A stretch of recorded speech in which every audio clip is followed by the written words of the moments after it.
Сайн байна уу? Энэ удаагийнхаа дугаараар би баттгал үгсийг өөртөө яагаад хэлэх болсон шалтгааны талаар ярих чинь. Ер нь баттгал үгс бидэнд ямар хэрэгтэй юм бэ те?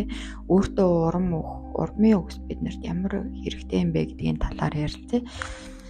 За энэ сэдвийг хүндэхийн тулд би одоо өөрийнхөө ерөнхийдөө доод цэгийн талаар ярихгүй болохгүй. Би яг өмнө нь баттгал үгтэй энэ уран зоригийн үг өөртөө хэлж эхлэхээс өмнө ер нь бол маш даавн сөрөг бодлыг боддог, бие махбод маш их ядардаг. Тэгээд гэр бүлийнхаа хүнтэй тохиромжгүй харилцаатай, ер нь бусад хүмүүстэй ч гэсэндээ уулзах дурггүй, тэднээс цутаадаг тийм байсан. Тэгээд яагаад тэгээд байгаа юм гэхлээр хүмүүсээс цутаагаад хүмүүстэй эвгүй харилцаа үүсгэж хүүхээс айгаад байгаа юм гэхлээр одоо өөртөө ерөөсөө итгэдэггүй. Хэрвээ би одоо тэр хүмүүстэй харилцаа тогтоож аваад дунд маань ямар нэгэн ан цам гарвал яах юм бэ? Тэр хүмүүс намайг гомдоох, эсвэл би тэр хүмүүсийг гомдоочвол яах бол гэдгээс маш их айдаг байсан. Тэгээ одоо ингээд юу яадаг?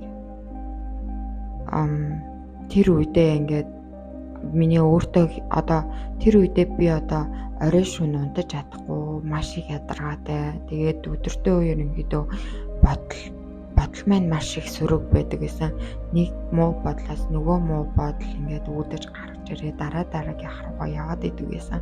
Тэгээд тэр үед надаа юу маш их тус олсон 3 үг гэх юм бол би өөртөө хайртай гэдэг үг гэсэн. Би ерөөс тэр үгийг орой унтахынхаа өмнө ямар нэгэн өдөр юм хийж байхдаа сөрөг бодол орж ирэнгүүтэл би тэр үгийг ерөөсөө хэлждэг байсан.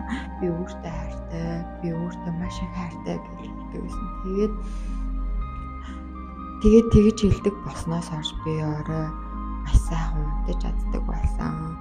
Өдөртөө яаж ч юм нэг өөрийгөө ингээд голох ч юм уу, ингээд сэтгэл нэг тавгүй байгаад ирэнгүүтэл нөгөө үгээ ерөөсөө байнгын давтаад хэлээд идэг гэсэн.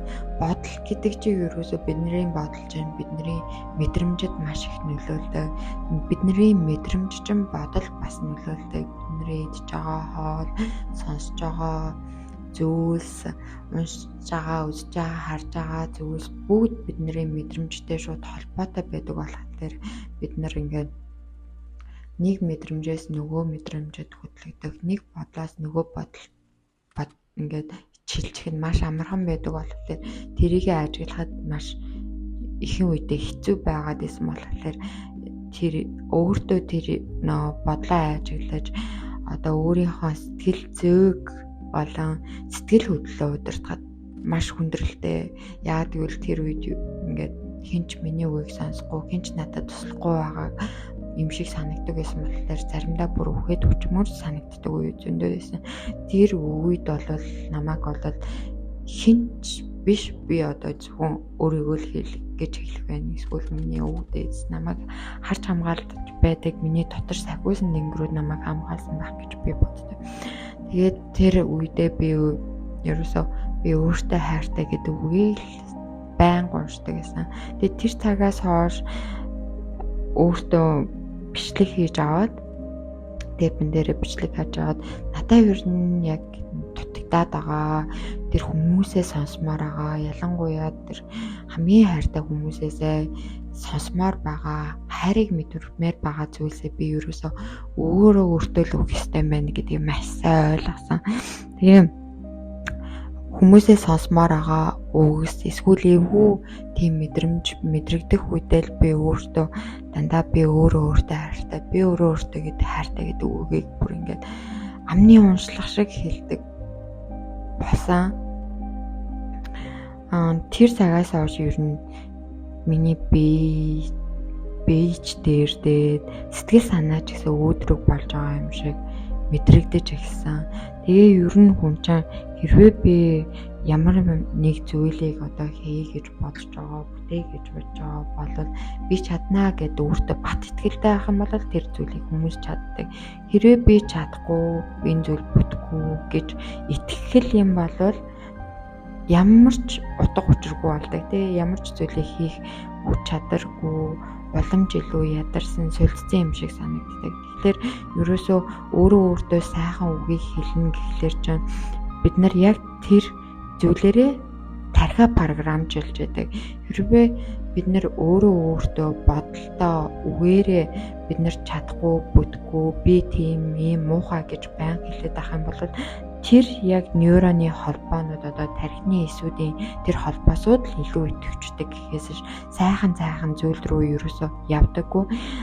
Харин тэр зүйлийг өөрөө өөртөө бий болгоё гэж бодож байгаа бол тэр үгийг байнга хэлэх, тэр бодлуудыг бодох ихэнх үедээ айгүй эвгүй утгагүй юм шиг санагдана. Тэр үгнүүд хэлж байгаа үгнүүд тэр бодлоо би тийм зүйлийг хүртэх хэрэггүй юм шиг те энд хуурамч юм шиг бодол төрж болно. Гэтэ энэ болол ер нь бол одоо би маш олон хүнтэй уулзаж үзсэн бацтгал үгсээ хэлдэг хүмүүсийн хэлж байгаагаар миний хувьд ч гэсэн энэ зүйлс батлагдсан. Их үед бол ингээд тэр хэлж байгаа өөртөө хэлж байгаа үгс бүгд ерөөсөө энэ болол чи биш ээ, чи бол ийм зүйлийг хүртэх хэрэггүй хүн гэдгийг маань надад хэлээд идэг байсан. Тэгээд тэгсэн ч гэсэндээ би тэр сайхан үгсийг би өөртөө хэлдэг. Тэгээд одоо бараг жил гаруй 2 жил болж байна да. Ингээд байнга хэлсээр агаад одоо ямар ч урд нь бүр эвгүй хачин сонсогддог хэлхээс ичмээр үгнүүд амнаас минь гардаггүй байсан үгнүүд маань шууд амнаас гардаг тий. Итгэлтэйгээр би бол сайхан басгүй, би өөртөө итгэлтэй ч гэдэг юм уу тий. Тэр үгсүүдийг хэлж чаддаг, бас сонсож чаддаг болсон. Тэгээ ер нь хүн чинь одоо өөртөө сайхан үгсийг хэлж ил сайхан энерги, сайхан зүйлс чам руу ирж чиний амьдралыг чинь одоо өөрчлөн. Тэрнээс хин нэгнийг хүлээ, хин чамайг хайрлах бол, хин одоо тэ намайг бүрдэж хайрлах бол гэж хүлээгээд байх юм бол энэ амьдрал ерөөсөө тийм аврагч хийх гэж ерөөсөө идэггүй. Тэр аврагч нь л ерөөсөө та өөрөө юм шүү. Тэр өөрийнхөө амьдралын эзэн байгаасай. Би маш одоо ингээд маш олон зүйл дээр өөрийгөө ингээ харж байна л да. Тэгэнгүүт дандаа ямар нэг одоо жоохон байхдаа бол маш сайн охин байх гэж хичээдэг байсан те. Ямар нэгэн хүнд хэрэгтэй маш сайн охин байх гэж хичээдэг байсан. Тийм ч болоод тэр юм уу дүүнэртэй ингээд маш их заа зөвлөдөг. Ээж ахаа хий гэсэн зүйлүүдийг ингээ хийдэг байсан. Тэгээл нөхөртөө осныхаа дөрөө айл болох те. Сайн ихнэр болчих юмсан ингээл хоол унд тэгээл гэр ордноо цэвэрлээ. Тэгээ урд нь ээж аваараа магтуулдаг байсан. Тэр сайхан магтаалын үг маань нөхөр минь ерөөсөө хэлдэггүй байсан болохоор ихэндээ маш их гомддог байсан л да. Хоол хийгээл тавина, тэр маань голно, давсгүй байна, энэ дээрээ гэлтэн гэр орон цэвэрлсэн юм угаасаа тэр зүйлийг харах нь байхгүй юу ч баг хийгээгүй байгаа юм шиг л ерөөсөө хайшилдаг байсан болохоор надад айгүй хэцүү байсан. Тэгээд ерөөсөө би болохгүй байгаа юм байна. Би бүтггүй байгаа. Миний хийж байгаа юм ерөөсөө хүн таалагдахгүй байгаа юм байна. Би өөрийн сайн ээж биш юм байна гэл те. Өөрийгөө бүр бүхэл талаар голж эхэлдэг. Хөрмэн ч гэсэндээ ингээд намайг голж байгаа байхгүй. Яагаад тэгэж голоод байгааг учир нь би өөрийгөө ерөөсөө хүндэлдэггүй. Хийсэн зүйлсүүдээ ерөөсөө үнэлэлтгүй байсан байгаа байхгүй. Тэр хоолыг хийхэд өөрөөсөө ямар хүч энергийг би зарцуулж байгаа бэлээ. Гэр орноо цэвэрлэхэд хэдэн цаг тэ ямар их зүйл зурдалж байгаа вэ? Хэрвээ энэ сайхан зүйлийг одоо тэ адилхан ажиллаад ингэж хөгжиж энийг цэвэрлээ хамтдаа хийх юм бол ямар их цаг зав хэмнэх үлээ тэ. Тэгээд тэр болгоныг ингэж мэдрэхгүй байж тэ чи ингээд өгөөч гэд хэлээд тахт нь ойлгохгүй байгаа хүнтэй улам маашилж улам илүү хар энерги өөрөөсөө гаргаад улам өөрийгөө стресстүүлж тэрэндээ толгоо өвдөж шаналдаг байсан байгаа байхгүй. Тэгээл тэр хийсэн байгаа зүйлийг минь ойлгохгүй намайг магтахгүй байгаа юм шиг санагдаад өөртөө гутардаг. Яагаад ийм зүйлтэй үнтээс очоо би л азгүй болохоор тэгж байгаа ингээд. Тэгээд тэр бодлууд чи ерөөсөө хинт ч хэрэггүй бодлоод байсан байгаа байхгүй. Тэгээд Яагаад гэхээр би өөрөө өөрийгөө үнэлэхгүй. Нэгдүгээрт би өөрийнхөө хийж байгаа юмаа үнэлэхгүй.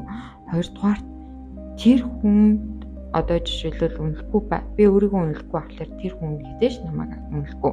Би өөрөө өөрийгөө хайрлахгүй байхад хинч намайг угаасаа хайрлахгүй байгаа байхгүй. Тэгэхээр хамгийн нэгдүгээр та өөрөө өөрийгөө хайрлах хэрэгтэй. Өөрөө өөртөө сайхан урмын үг, сайхан зоригжуулах үг өглөө болгон босоод орой болгон талархаж байгаа зүйлийнхаа талаар бодоод сайн сайхан зүйлийнхаа талаар өөртөө ярьж хэлж авах хэрэгтэй. Тэр хүмүүс чамааг ойлгохгүй байж болно. Нэг хэлнэ, хоёр хэлнэ. Гэхдээ ингээд яг одоо ингээд нэг 2 жил ингээд хэлээд энэ үйл явц маань хэдийгээр ингээд удаан байгаа ч гэсэндээ эрхэн тойрон маань ингээд өөрчлөгдөд байгааг би одоо маш сайн анзаарч байна. Одоо жишээлбэл урдандээ тийм муухай харцдаг байсан бол одоо хайртай минь хүртэл ингээд сайжирч эхэлж байгаа жишээ нь тий амьдрал маш олон өөрчлөлт авчирдсан бэлээ. Тийм болохоор хамгийн түрүүнд өөртөө сайхан үгийг хэлээ, сайхан зүйлийг бодоод тэр зүйл чинь болно бүтэн гэдэгт итгээрэй. Тэгээд маш олон хүнд давж байгаа хүмүүс бий байх. Тэгээд хэрвээ яг юунаас эхлэхээ мэдгүй байх юм бол би өөртөө хайртай л гэдэг үгнээс эхлээрэй гэж хэлмээр байна. Энэ бол зүгээр л хамгийн том авралын үг юм шиг санагдсан. Тэгээд миний энэ чаналыг дэмжиж байгаа бол энэ сувгийг маань дэмжиж байгаа бол subscribe дараарай, лайк дараарай. Баярлалаа.